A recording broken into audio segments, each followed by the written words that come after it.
अस्सलामुअलैकुम दोस्तों, क्रिकेट की ताज़ा तरीन अपडेट हासिल करने के लिए मेरे चैनल को सब्सक्राइब कर लें।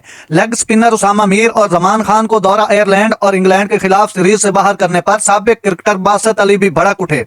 यूट्यूब चैनल पर गुफ्तगू करते हुए साबिक क्रिकेटर बासित अली ने मौजूदा सिलेक्शन कमेटी पर कड़ी तनकीद करते हुए कहा कि दुनिया की तमाम बड़ी टीमें अपने स्क्वाड में स्पिनर्स डाल रही हैं, लेकिन हमारी सिलेक्शन कमेटी पार्ट टाइम पर भरोसा कर रही है।